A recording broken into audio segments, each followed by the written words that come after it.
refusing Napoleon's request for political asylum in England. The British kept Napoleon on the island of Saint Helena in the Atlantic Ocean. 1870 kilometer. 1162 mil. From the west coast of Africa. Napoleon arrived at Jamestown, St. Helena in October 1815 on board the HMS Northumberland. The British also took the precaution of sending a small garrison of soldiers to both St. Helena and the nearby uninhabited Ascension Island, which lay between St. Helena and Europe, to prevent any escape from the island. Udharan Chenne. Napoleon stayed for 2 months at Briar's Pavilion before he was moved to Longwood House, a large wooden bungalow on St. Helena, in December 1815. By this point, the house had fallen into disrepair. The location and interior of the house was damp, windswept and unhealthy. The Times published articles insinuating the British government was trying to hasten his death. Napoleon often complained of the living conditions of Longwood House in letters to the island's governor and his custodian, Hudson Lowe, while his attendants complained of colds, catarrhs, damp floors and poor provisions. Modern scientists have speculated that his later illness may have arisen from arsenic poisoning, caused by copper arsenite in the wallpaper at Longwood House. With a small cadre of followers, Napoleon dictated his memoirs and grumbled about the living conditions.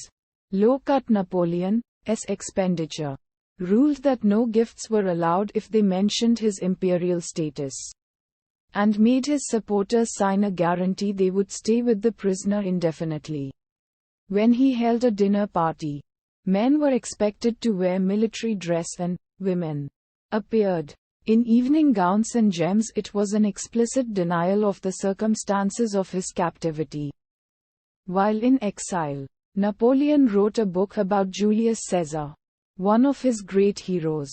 He also studied English under the tutelage of Count Emmanuel de las Cases with the main aim of being able to read English newspapers and books, as access to French newspapers and books was heavily restricted to him on St. Helena. Las Cases compiled the book The Memorial of St. Helena about his time on the island with Napoleon, reflecting Napoleon's self-depictions. It depicts him as a liberal, visionary ruler for European unification, deposed by reactionary elements of the ancient regime. Another pastime of Napoleon's while in exile was playing card games.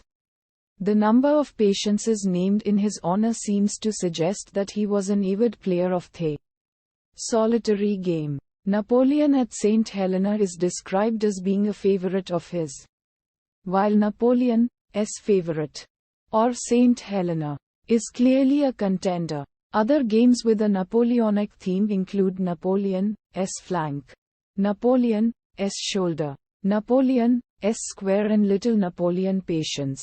However, Arnold argues that, while Napoleon played cards in exile, the notion that he played numerous patience games is based on a misunderstanding. There were rumors of plots and even of his escape from St. Helena. But in reality, no serious attempts were ever made.